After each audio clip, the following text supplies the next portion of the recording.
कृपा सिन्धुभ्यैव च पतितानां पावनेभ्यो वैष्णवेभ्यो जय श्री कृष्ण चैतन्य प्रभु नित्यानंद श्री अद्वैत गदाधर शिवासादि हरे कृष्णा कृष्णा कृष्णा हरे हरे हरे राम राम राम हरे हरे।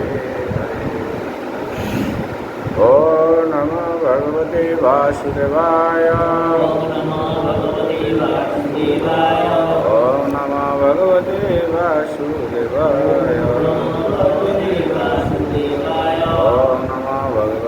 वासुदेवाय नमस्ते नरोत्तमं देवीं सरस्वतीं व्यासं ततो जयमुदीरये नष्टप्रायेषु अबुद्धेषु नित्यां भागवत सेवया भागवतमुत्तमश्लोके भक्तिर्भवति से সকল সাধুগুরু বৈষ্ণবের চরণে ধন্যবাদ প্রণাম। তো আজকে শ্রীমদ্ ভাগবতমের দ্বিতীয় স্কন্ধ পঞ্চম অধ্যায়ের 18তম শ্লোকটি আলোচনা করা হবে। সত্যং রজস্তম ইতি নির্গুণস্য গুণত্রয় স্থিতি সর্বনিরোধেষু গৃহীতা মায়ায়া বিভ সত্যং রজস্তম ইতি নির্গুণস্য গুণত্রয় স্থিতি সর্বনিরোধেষু গৃহীতা মায়ায়া বিভ সত্যং রজস্তম ইতি নির্গুণস্য গুণত্রয় স্থিতি সর্বনিরোধেষু গৃহীতা মায়ায়া বিভ। সত্যম সত্যগুণ, রজগুণ, তমগুণ, ইতি এই সমস্ত নির্গুণস্ব গুণাতি চিন্ময় বস্তু, গুণত্রয় তিনটি গুণ, স্থিতি পালন সর্ব সৃষ্টি, নিরোধেষু স্বয়ং গৃহীতা স্বীকৃত, মায়ায়া বহিরঙ্গা শক্তি দ্বারা বিভ পরমেশ্বর ভগবান।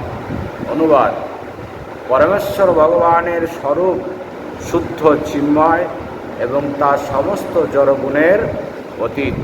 তথাপি জড় জগতের সৃষ্টি, পালন এবং ধ্বংসের জন্য তিনি তার বহিরঙ্গা শক্তির মাধ্যমে সত্য, রজ এবং তম নামক প্রকৃতির তিনটি গুণ স্বীকার করেন। পরমেশ্বর ভগবান সত্য, রজ, তম এই ত্রিগুণাত্মিকা বহিরঙ্গা শক্তির প্রভু।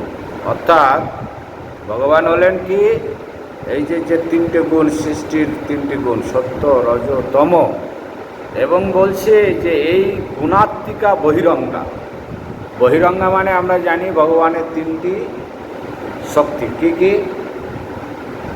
অন্তরঙ্গা, লাদিনী শক্তি, তারপরে বহিরঙ্গা মায়া শক্তি, আর মধ্যবর্তী হলো তটশক্তি। লাদিনী শক্তির সম্বন্ধে আমরা জানি, সেই শক্তিকে তিনি হলেন স্বয়ং যোগমায়া এবং স্বয়ং শ্রী রাধারানী এবং তার অন্তরঙ্গ পার্শ্বদ বলে। যে শক্তি হলো ভগবানের আনন্দদায়িনী শক্তি। আর বহিরঙ্গা মানে এই যে মায়া অর্থাৎ শ্রী দুর্গা দেবী, যিনি এই মায়ার দ্বারায় কি করেন, এই জগৎকে আচ্ছাদিত করে রাখেন। সেই জগতে আচ্ছাদিত কাদের করে রাখছেন? তটস্থ শক্তি, মানে যে মধ্যবর্তী শক্তি। সেই তট শক্তি কি? জীব শক্তি। তট মানে আমরা জানি যে জল আর স্থলের সংযোগ স্থল। সেই তটে আমরা অবস্থান করছি। কোন তটে? যেখানে জল আর স্থল, নিচে নামলেই জল আর উপরে উঠলে স্থল, অর্থাৎ তীরবর্তী স্থানে। সেই তীরবর্তী স্থানে বসবাস করার কারণে আমাদের জীবন যেমন সংশয়ে থাকে, আমরা ইচ্ছে করলে জলও বাস করতে পারি, ইচ্ছে করলে স্থলও ব্যবহার করতে পারি। সেই তট শক্তিকে আচ্ছাদিত করে রেখেছে কোন শক্তি? মায়া শক্তি। তাই সেই মায়া শক্তি কি হয়? ভগবানের অংশ হওয়া সত্ত্বেও, ভগবানের অংশ হওয়া সত্ত্বেও সেই ভগবানকে আমরা কী করতে পারি না, বুঝতে পারি না। কীরকম বলছে, দৈবী হেস্যা গুণাময়ী মম মায়া দুরত্বয়া মামেব যে প্রপদ্যন্তে মায়া মেতাং তরং দিতে। বলছে আমার এই দৈবী গুণ মায়া ত্রিগুণাত্মিকা এবং তা দুরতি, কি বলছে, দুরতিক্রমণীয়া, অর্থাৎ যাকে কি করা যায় না, অতিক্রম করা দুরূহ কাজ, অতিক্রম করা দুরূহ কাজ। আমাদের শক্তি সামর্থ্য নেই যে আমরা এই মায়া শক্তিকে ভেদ করে আমরা কি করতে পারি, আমরা ভগবানকে গুণাত্মিক মায়াধীশকে, অর্থাৎ মায়া যার অধীনে সমস্ত গুণের অতীত সেই পরতত্ত্ব চিন্ময় ভগবানকে জানতে পারি। একটা শিশু দাঁত নখহীন একটা শিশুকে তুমি যদি একটা নারকেল ফল দাও, সেই নারকেল ফলকে সে ভেদ করে ভেতরে শ্বাস নারকেলটা আস্বাদন করতে পারবে? পারবে কি? পারবে না। কারণ তার মধ্যে সেই দুর্ভেদ্য, সেই নারকেলের অভেদকে ভেদ করা ওই শিশুর পক্ষে সম্ভব নয়। না তো তার কৌশল জানা আছে, না তো তার শক্তি সামর্থ্য আছে। তাহলে সেই নারকেল ভেদ কে করতে পারে? যিনি ইতিমধ্যে সেই নারকেলের রহস্যটা জানতে পেরেছে। মানে কি, যারা জানে যে ওই নারকেলের শ্বাসটিকে আস্বাদন করতে হলে আমাকে এই নারকেলের ছোবড়া এবং শক্ত মালয়কে ভেদ করতে হবে, তিনি কি পেরেছিলেন? না। তিনি, যিনি পারেন তাকে অনুসরণ করে তিনি দেখেছেন বা তিনি অনুশীলন করেছেন যে কিভাবে এই শক্ত আবরণকে ভেদ করতে হয়। তিনি অনুশীলন করতে করতে করতে করতে একটা সময় তিনি খুব সহজেই সেই নারকেলের অভেদ্য ভেদকে, শক্ত মালয়কে ভেদ করে তিনি নারকেল আস্বাদন করতে পারছেন। তাই এই ভগবানের মম মায়া দুরাত্ময়া, হ্যাঁ, তো এই মায়া ভগবানের, এই যে সবটাই কিন্তু ভগবানের মায়া, সবটা হলো ভগবানের মায়া। ভগবানই আমাদের মায়া শক্তির দ্বারা আচ্ছন্ন করে রেখেছে। কেন? কারণ ভগবত উপলব্ধি, ভগবত প্রাপ্তি যদি সহজেই সবাই পেয়ে যেত তাহলে ভগবান সহজলভ্য হয়ে যেত। ভগবান সহজলভ্য, আবার ভগবান দুর্ভেদ্য, তাই না? তাহলে সহজলভ্য কাদের কাছে? যারা ভগবত প্রাপ্তির যথার্থ পথ অনুসরণ করেছেন এবং কৌশলকে রপ্ত করেছেন। আর দুর্লভ, দুর্ভেদ্য, যে তারা ভগবানের কেই জানার কোনো চেষ্টা করে না, তাই না? ভগবানকে জানা যেমন কঠিন, ভগবানকে জানা তেমন সহজ। বলছে যে কারা আমাকে জানতে পারে না, কারা আমাকে জানতে পারে না? বলছে নমাং দুষ্কৃতি ন মুরা প্রবোধন্তে নরধমা মায়ায়া অপহিত জ্ঞানা আশ্রম ভাবম আশ্রিত। অর্থাৎ বলছে চার প্রকার মানুষ আমাকে জানতে পারে না। চার প্রকার কি কি? বলছে মুরা, মুরা মানে মূর্খ, মুরা মানে মূর্খ। কেমন মূর্খ? লেখাপড়া না জানা মূর্খ না, বড় বড় ডিগ্রিধারী, পদাধিকারী, শিক্ষিত, তথাকথিত শিক্ষিত, যারা সমস্ত জ্ঞানে জ্ঞানী, মানে সমস্ত জ্ঞান কি, তারা জাগতিক সমস্ত জ্ঞান। এমন দেখা গেছে যে বড় বড় নোবেল জয়ী, বড় বড় লেখক, কবি, দার্শনিক, এরা এত সুন্দর সুন্দর তত্ত্ব এবং এত সুন্দর সুন্দর আদর্শ দর্শন রচনা করেছেন, কিন্তু তারা ভগবত সম্বন্ধে কোনো সাধারণ জ্ঞানটুকু তাদের নেই। কোনো কোনো বড় বড় লেখক, আমরা পড়াশোনায়, আমরা ছাত্র জীবনে পড়েছি যে ধর্মকে আফিংয়ের সঙ্গে তুলনা করেছেন। তারা বড় বড় লেখক, বড় বড় বুদ্ধিজীবী, তারা ধর্মকে আফিংয়ের সঙ্গে তুলনা করে। ধর্মান্ধ বলে, ধর্মপ্রেমী মানুষকে ধর্মান্ধ বলে, তারা ধর্মনিরপেক্ষতার নামে তারা অনুচিত অনৈতিক কর্মক্রিয়া করে। ব্রাহ্মণের সন্তান মাইকেল মধুসূদন, তিনি রচনা করেছেন কত বড় বড় সাহিত্য। তিনি কি রচনা করেছেন? মেঘনাদ বধ।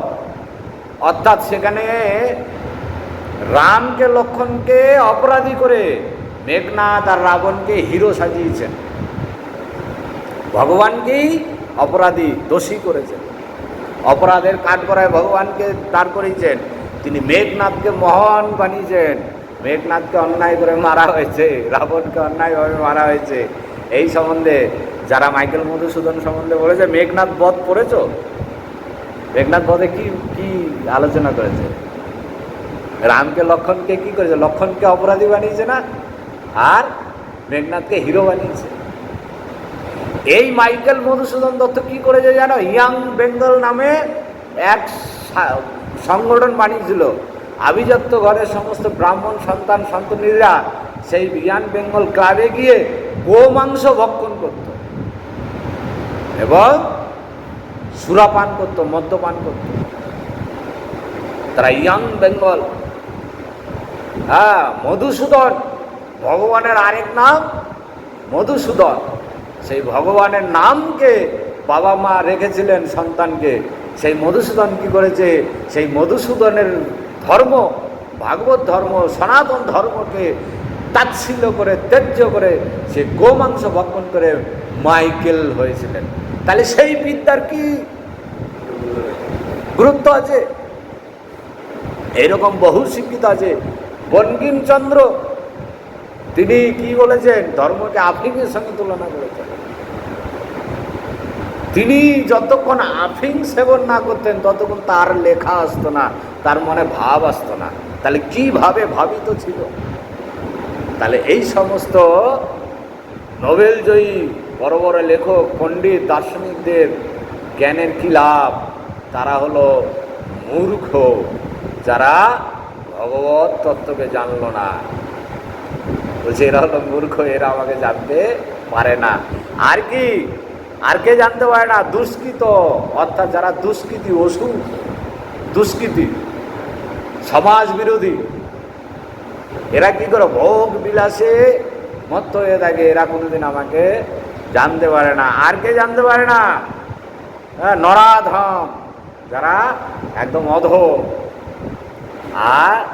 আর কারা জানতে পারে না? যাদের কি করেছে? যাদের জ্ঞানকে মায়া অপহরণ করেছে। আর অসুররা, এরা কোনোদিন জানতে পারে না, কোনোদিনই জানতে পারবে না এরা ভগবানকে। কিন্তু কারা জানতে পারে? বলছে 4 প্রকার। চতুর্বিধা ভজন্তে মাং জনা দুষ্কৃত ন অর্জুন আর্ত জিজ্ঞাসু তার্থী জ্ঞানী চ ভরতর্ষভ। বলছে 4 প্রকার মানুষ আমাকে জানতে পারে। কি এই 4 প্রকার মানুষ আমাকে ভজনা করে? বলছে আর্ত, আর্ত মানে যারা বিপদে পড়ে ভগবানের শরণ নেয়, তারা এক সময় ভগবানকে জানতে পারে। কারণ ভগবান বলেছেন যে যে কোনো পরিস্থিতি, যে কোনো অবস্থায় অপি চেত সুদুরাচার ভজতে মা অনন্য ভাগ। বলছে অতি দুরাচারী ব্যক্তি বা যে কেউ যে কোনো অবস্থায় যখনই আমাকে স্মরণ নেবে, তাকে সাধু বলে জানবে, তাকে আমার ভক্ত বলে জানবে, সে এক সময় আমাকে জানতে পারে বা আমাকে আমার ভক্ত হয়।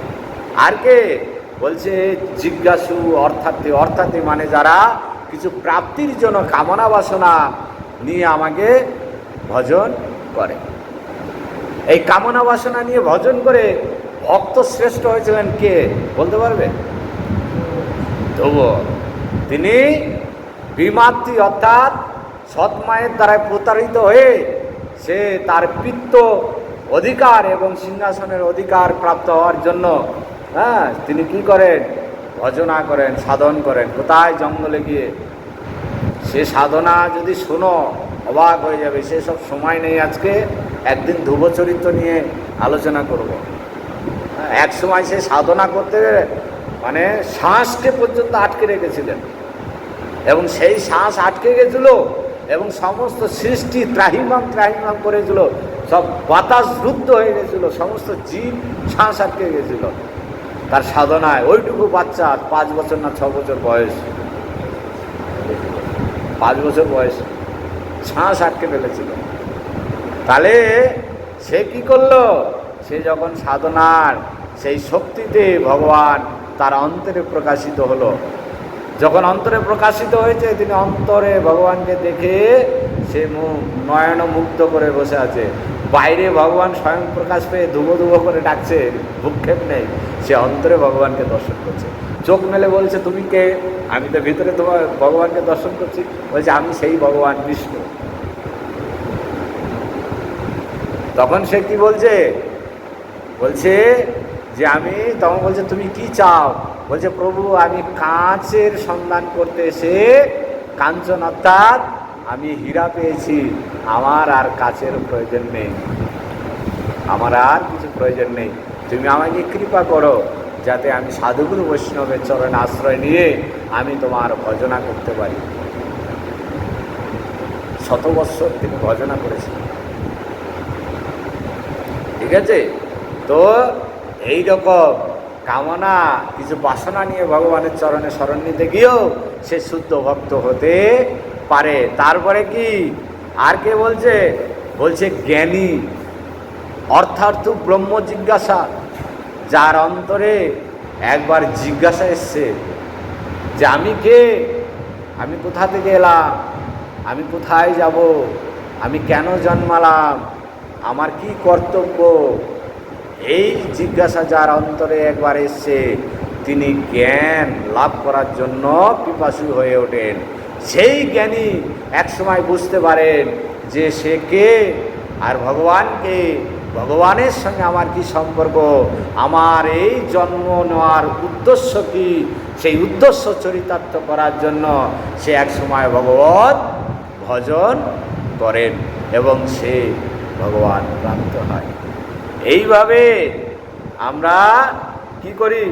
ভগবানের অভেদ্য তত্ত্বকে, অর্থাৎ সেই ভগবানের যে ত্রিগুণাত্মিক, সেই ত্রিগুণকে ভেদ করে মায়াধীশ সেই গুণাত্মিক ভগবানের সান্নিধ্য আমরা লাভ করতে পারি। বলছে জীবেরা কিন্তু জড়া প্রকৃতির এই গুণের দ্বারা প্রভাবিত হয় অথবা প্রভাবিত হওয়ার প্রবণতা থাকে। এটি হচ্ছে ভগবানের সঙ্গে জীবের পার্থক্য। অর্থাৎ ভগবান আর জীবের পার্থক্য কি? বলছে জীব এই ত্রিগুণের দ্বারায় তাড়িত, আবদ্ধ। আমি এর আগে বহু আলোচনায় বলেছি যে যার মধ্যে এই 3টে গুণের যে গুণের আধিক্য, সে সেরকম স্বভাব চরিত্রের হয়। যার মধ্যে তমগুণের আধিক্য বেশি, তাহলে সে সেই তমগুণে, অর্থাৎ সে কি করে? সেই নরাধম, সেই ভোগ বিলাস আহার নিদ্রায় সে মগ্ন হয়ে থাকে। আর রজগুণে যার মধ্যে অত্যাধিক বেশি, তার মধ্যে কাম, ক্রোধ, লোভ, মাৎসর্য, ঈর্ষা এগুলো বেশি থাকে। এই রজগুণের দ্বারাই জগৎ অধিক পরিচালিত। এই রজগুণে কি করে? আমাদের পরস্পরকে প্রতিদ্বন্দ্বী করে তোলে, আমাদেরকে হিংসা ঈর্ষা পরায়ণ করে তোলে। আমরা অন্যের উন্নতি দেখলে আমাদের ভেতরে জ্বালা পোড়া করে, সেই লাভ যশ প্রতিষ্ঠা পাওয়ার জন্য আমরা প্রতিদ্বন্দ্বিতায় মেতে উঠি। তাই ভাই ভাই এত লড়াই, পিতা পুত্র লড়াই, পাড়া প্রতিবেশী লড়াই, এবং সমাজে লড়াই, দেশে লড়াই, এবং সেই লড়াই গিয়ে পৌঁছে গেছে একদম সেই কোথায়? সেই উপগ্রহে আকাশ যুদ্ধ, সেই গ্রহ উপগ্রহ যুদ্ধে গিয়ে পৌঁছে গেছে। এই প্রতিদ্বন্দ্বিতা আমাদেরকে কি করে? আমাদের এই মহান ভগবত ভক্তিকে পর্যন্ত বিনাশ করে। আমরা এই রজগুণের দ্বারাই তাড়িত হয়ে আমরা ভক্তরাও ভগবত ভক্তি জীবনও প্রতিদ্বন্দ্বী হয়ে উঠি। শেষে কি হয়? নিজের ভক্তিও বিনাশ হয় এবং আমরা অপরের ভক্তিকেও বিঘ্ন ঘটাই। এই উদ্বেগ, এই রজগুণের দ্বারাই আমরা এত তাড়িত, এত উদ্বিগ্ন হয়ে উঠি যে আমাদের সমস্ত সত্যগুণকে আচ্ছাদিত করে রাখে, সত্যগুণকে নষ্ট করে। কিন্তু ভগবান এইসব গুণের অতীত। তাই ভগবানকে জানতে গেলে এই গুণের ঊর্ধ্বে উঠতে হবে, সেই চির আকাশে যেতে হবে। এই জাগতিক আকাশে যতদিন থাকবো ততদিন আমাদের মধ্যাকর্ষণ শক্তি আমাদেরকে আচ্ছন্ন করে রাখবে, আমাদের বাইরে যেতে দেবে না। সেই জাগতিক আকাশকে, সেই মধ্যাকর্ষণের আকাশকে ভেদ করে সেই রকেটের মতো যদি আমরা চির আকাশে অর্থাৎ শূন্যে সেই ভেদ করতে পারি, তাহলে আমরা সেই মহা আকাশে, সেই চির আকাশে বিচরণ করতে পারবো। সেই চির আকাশে বিচরণ করতে করতে এক সময় আমরা সেই ভগবানের সান্নিধ্যে যেতে পারবো। তাহলে সেই মায়াধীশ, সেই গুণাত্মিক ভগবানকে স্মরণ করতে গেলে কি করতে হবে? বলছে আমাদের সেই মায়াধীশ, সেই গুণাত্মিক ভগবানের চরণে শরণ নিতে হবে। কারণ যে মায়া তারা আচ্ছন্ন হয়ে আছে, অর্থাৎ যে খালে বা জলে ডুবে আছে, সে কখনো আমাদের উদ্ধার করতে পারবে না, আমাদের ত্রাণ করতে পারবে না। যিনি ডাঙ্গায় আছেন তার দ্বারায়, তার সহযোগিতায় আমাদের উঠতে হবে, আমাদের হাত বাড়ি দিতে হবে, আমাদের ত্রাহিমাম রব করতে হবে, আমাদেরকে সেই আর্তনাদ করতে হবে যে আমাকে বাঁচাও, আমাকে বাঁচাও। তাহলে কি হবে?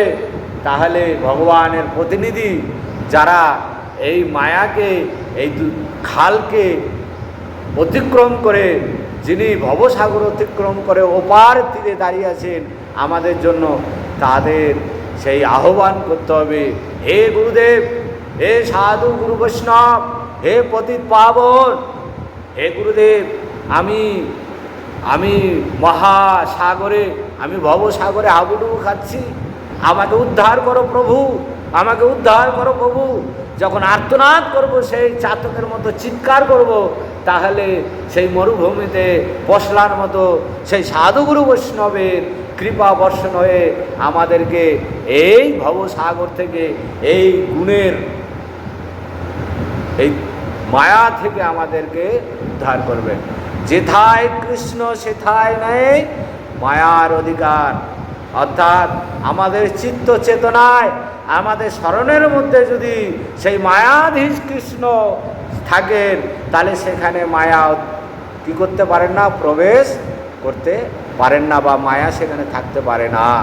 আমাদের চিত্তের সমস্ত মায়ার, অজ্ঞানতার অন্ধকার দূর হয়ে আলোকবর্তিকা, আলোক শিখা, জ্ঞানের শিখা প্রজ্বলিত হয়ে আমাদের হৃদয়ের সমস্ত অন্ধকার দূরে, আমাদের ভয়, ভীতি, উদ্বেগ আমাদের দূর হয়ে আমরা সেই ভগবৎ চিন্ময় আনন্দ উপলব্ধি করতে পারব। তখন আমাদের এই জগতেই থেকে আমরা সেই পরমানন্দ কৃষ্ণ আনন্দ, চিন্ময় আনন্দে বিরাজ করব। তাই আমাদের উচিত সেই যারা মায়াকে অতিক্রম করে ভগবৎ পথে অগ্রসর হয়েছেন তাদেরকে অনুসরণ করা, তাদের পিছু স্মরণ না, তাদের পিছু ধাওয়া করা, তাদের সহযোগিতা প্রার্থনা করা। তাই আমাদের রজগুণের অতিক্রম করে, আমাদের হিংসা, বিদ্বেষ, আমাদের প্রতিদ্বন্দ্বিতা, ঈর্ষা সমস্ত পরিহার করে আমাদের সামনে যিনি সিনিয়র প্রভু আছে, জ্যেষ্ঠ প্রভু আছে, তার গুণাগুণ বিচার না করে তাকে স্মরণ করা, তাকে অনুসরণ করা, তাহলেই আমরা আমাদের এই সীমিত জ্ঞান, এই সীমিত ভক্তি, সীমিত যোগ্যতা দিয়েও, যেমন ছোট নৌকা বড় নৌকার সঙ্গে যদি জুড়ে থাকে বিরাট সাগরকে অতিক্রম করতে পারে, তদ্রূপ আমরা যদি কনিষ্ঠ ভক্ত, জ্যেষ্ঠ ভক্তের সঙ্গে আমরা সংযুক্ত হয়ে থাকি, তাহলেও আমরা এই ভবসাগরের মহা